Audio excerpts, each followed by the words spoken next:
नमस्कार दोस्तों, स्वागत है आपका हिंदी नॉलेज शो में। तो दोस्तों, आज एक ऐसे इलेक्शन का रिजल्ट आया है जिस पर पूरी दुनिया नजरें गड़ाए बैठी थी। और आपको बता दूं, ये इलेक्शन आप लोगों को डायरेक्टली इफेक्ट करता है। आपकी जो आने वाली कई पीढ़ियां हैं उनका भविष्य इस पर टिका हुआ था। तो सबसे महत्वपूर्ण बात यह कि ये इलेक्शन भारत से हजारों किलोमीटर दूर किसी दूसरे देश में लड़ा गया है।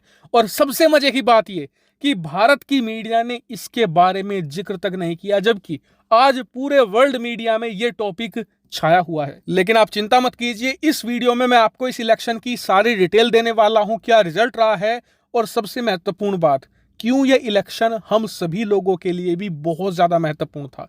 तो चलिए बिना टाइम वेस्ट की वीडियो को तुरंत शुरू करते हैं। तो दोस्तों, आपको याद ही होगा कि हाल ही में T20 वर्ल्ड कप के दौरान भारत पाकिस्तान का एक मैच हुआ था और आप सभी जानते हैं कि वो मैच कितना ज्यादा रोमांचक था।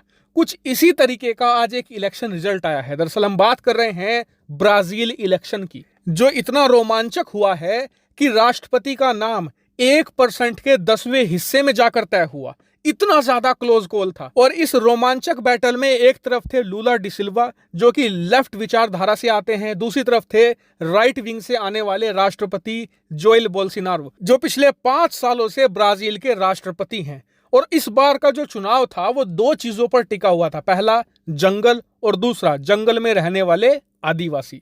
दरअसल जो जाइर बोल्सोनारो हैं, पिछले 5 सालों से वो राष्ट्रपति हैं। उनकी ये नीति रही है कि ब्राजील के अंदर जो अमेजोन के जंगल हैं, जो पूरी दुनिया के अंदर सबसे बड़े जंगल माने जाते हैं, और ये कहा जाता है कि ये दुनिया के फेफड़े हैं। क्यों?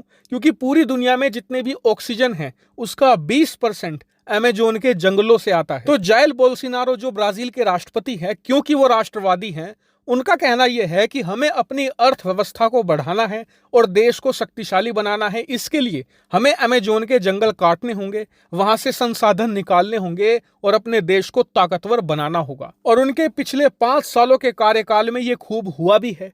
अमेजोन के जंगलों में खूब आग लगाई गई। उन्होंने अपने लोगों से जंगलों का खूब सफाया करवाया। गुपचुप तरीके से लोग भेजते थे, अमेजोन के जंगलों में आग लगाकर आ जाते थे, फिर उसे जंगल की आग घोषित करके उस इलाके का सफाया कर दिया जाता था, जानवरों को मार दिया जाता था।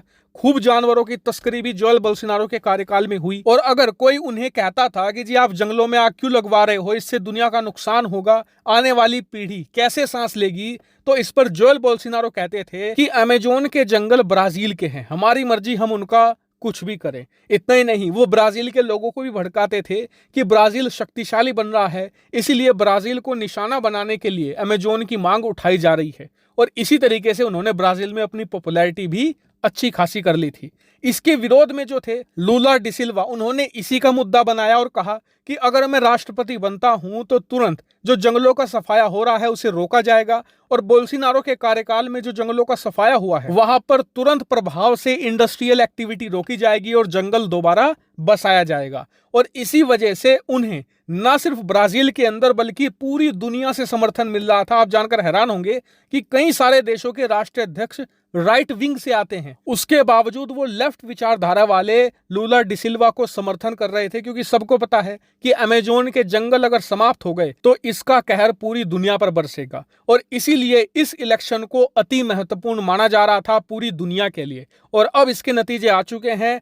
और अच्छी बात यह है कि लूला डिसिल्वा बहुत ही कम वोटों से जीत हासिल कर चुके हैं। स्क्रीन पर आप देखिए, राष्ट्रपति जाइर बोल्सोनारो को 49.1% वोट मिले हैं। इसके मुकाबले लूला डिसिल्वा को 50.9% वोट मिले हैं। आप देखिए कितना ज्यादा क्लोज इलेक्शन ये हुआ है। हालांकि आपके मन में सवाल आ रहा होगा कि यार जाइर बोल्सोनारो ने तो इतने बेकार काम किए हैं, इसके बावजूद ये इलेक्शन को इतना क्लोज कैसे ले गए।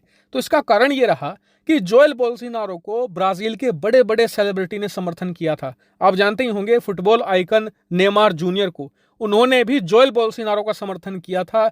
इस वजह से ही वो इलेक्शन को इतना ज्यादा क्लोज ले पाए, वरना इनकी बहुत बुरी हार होती। हालांकि आप में से कई लोग राइट विंग विचारधारा के होंगे, आपको शायद बुरा लग रहा हो, लेकिन आप खुद सोचिए, अगर इंसान बचेगा, जिंदा रहेगा, तभी तो वो विचारधारा को फॉलो करेगा ना। अगर इंसान ही नहीं बचेगा तो कौन सी लेफ्ट और कौन सी राइट और कौन सी सेंटर। हालांकि फिर भी मैं जानना चाहूंगा कि इस पूरे मामले पर आपके क्या विचार हैं, कमेंट करके जरूर बताएगा। फिलहाल इस वीडियो में इतना ही। Thank you very much for watching video.